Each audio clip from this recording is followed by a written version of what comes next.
அப்போ வேற யாரா இருக்கும்? ஒருவேளை அப்படி இருக்குமோ? என்ன பாக்குற? அப்படிதான் இருக்கணும்.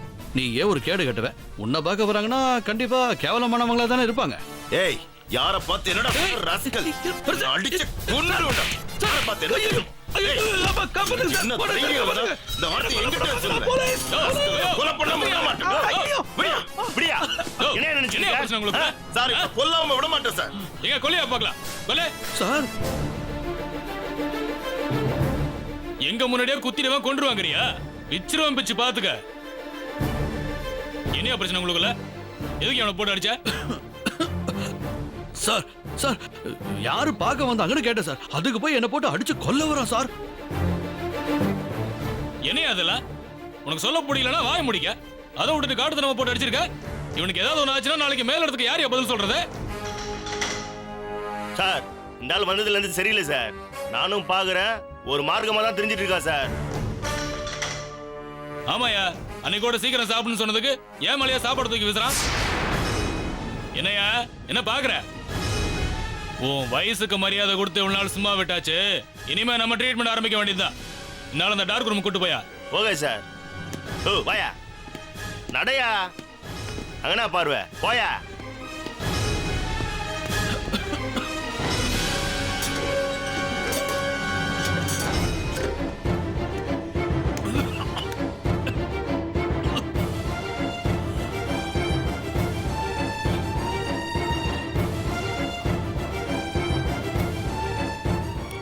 சத்யா, வாங்க அங்கிள், உட்காருங்க.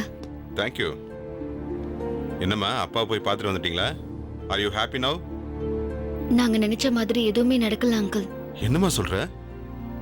அப்பாவுக்கு அங்க ஏதோ பிரச்சனை இருக்கு அங்கிள். எங்களை பார்த்த உடனே எமோஷனல் ஆகி கண் கலங்கினவரு பக்கத்துல ஒரு ஆள் வந்து நின்னதும் டோட்டலா மாறிட்டாரு. தெரியாதவங்களை ஏன் உள்ள விட்டீங்கன்னு கோவமா கத்திட்டு போயிட்டாரு. எனக்கு என்னவோ அப்பா வேணும்னே தான் அப்படி பேசின மாதிரி தோணுது அங்கிள். ஃப்ரீயா இருக்க முடியாம அவருக்கு அங்க ஏதோ ஒரு பிரஷர் இருக்கு. இருக்கலாமா, இல்லனா உங்களை பார்த்த உடனே கத்தி இருக்கணுமே. ஐ திங்க் அங்க வந்த ஆள் தான் அவருக்கு பிரச்சனையா இருந்திருக்கணும். மேபி அவரை வாட்ச் பண்றது கூட அந்த ஆள் வந்திருக்கலாம் இல்லையா? நானும் அதுதான் நினைக்கிறேன் அங்கிள். ஆனா அம்மா தான் அதை ஏத்துக்க மாட்டேங்கிறாங்க. இப்பவே ஊருக்கு கிளம்புறேன்னு அடம் பிடிக்கிறாங்க. ஏமா இப்படி பண்றீங்க? உங்களை உங்க புருஷனோட சேர்த்து வைக்கிறது தானே சத்யா இவ்வளவு கஷ்டப்படுறா. அதை நீங்க புரிஞ்சுக்கலன்னா எப்படிமா?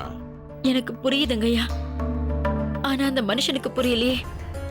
என்னை ஏத்துக்கவே அவர் தயாரா இல்லைங்கிறப்போ எதுக்கு நான் இங்க இருந்து கஷ்டப்படணும்? அப்படி எல்லாம் சொல்லாதீங்கம்மா. கண்ணால் காண்பதும் பொய், காதால் கேட்பதும் பொய், தீர விசாரிப்பதே மெயின். நீங்க கேள்விப்பட்டது இல்லையா?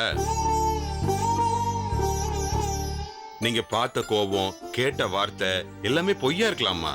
தீர விசாரிச்சாதான் அதுக்கு பின்னால என்ன காரணம் இருக்குன்னு தெரியும். அதுக்குள்ள ஏமா அவசரப்படுறீங்க? அவசரத்துல எடுக்கிற எல்லா முடிவுமே தப்பாதாமா இருக்கும். அது நான் சொல்லிதான் உங்களுக்கு தெரியணும்ன்றது இல்ல. அவர் கோபம் குறையலன்ற வருத்தத்துல இப்ப நீங்க கிளம்பி போறீங்க. நாளைக்கே ஏதோ ஒரு காரணத்துக்காக தான் அவர் இப்படி நடந்துக்கிட்டாருன்னு உங்களுக்கு தெரிய வந்தா நீங்க உங்களையே நொந்துக்க மாட்டீங்களா? அவரோட சேர்ந்துல நீங்க நினைச்சாலும் அப்ப அதுக்கான சந்தர்ப்பம் இல்லாம போயிடுச்சுன்னா அப்ப நீங்க என்னமா பண்ணுவீங்க? சரி, புருஷனோட சேர்றது சேராததும் உங்களோட தனிப்பட்ட விருப்பம். அந்த விஷயத்துல உங்களை யாருமே வற்புறுத்த முடியாது. ஆனா உங்க பொண்ணு தான் அப்பாவை காப்பாத்தணும், சுப்புவை தண்டிக்கணும்னு போராடிட்டு இருக்கா. நீங்க தானே அவளுக்கு ஆதரவா இருக்கணும். நீ என்னவோ பண்ணிக்க, நான் கிளம்புறேன்னு போயிட்டா சுயநலம் இல்லையா? தப்புதாங்கய்யா, என் பொண்ணுக்காக நான் இங்கேயே இருக்கேன். என்ன மாதிரி 1000 பேர் உங்களுக்கு உதவி செய்யலாமா? ஆனா என்னைக்கும் நீங்க இவளுக்கும் இவளுக்கு நீங்களும் தான் ஆதரவு. அதை மறந்துடாதீங்க. உங்க அம்மாவை தான் காம்ப்ரமைஸ் பண்ணியாச்சே, இன்னும் என்னமா யோசனை பண்ணிட்டு இருக்க? அப்பாவை எப்படி அங்கிள் வெளியில கொண்டு வர்றது? முதல்ல என்ன நடந்துச்சு நமக்கு தெரியணுமா? அதை சொல்ற சூழ்நிலையில அவர் இல்லைன்றப்போ நம்ம வேற வழியை தான் யோசிக்கணும்.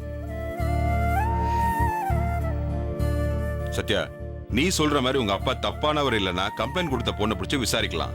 ஆனா அவ யாரு, எங்க இருக்கா, என்னன்ற டீடைல் நமக்கு தெரியலையே. பேப்பர் நியூஸ்ல கூட அந்த பொண்ணோட போட்டோ பேரு எதுவுமே இல்லையே, மறைச்சிட்டாங்களே. அங்கிள், எனக்கு தெரிஞ்ச வகையில மல்லிங்கிற ஒரு பொண்ணு அப்பா மேல இப்படி ஒரு பழிய போடுறதுக்காகவே அவங்க வேலைக்கு சேர்த்திருக்காங்க.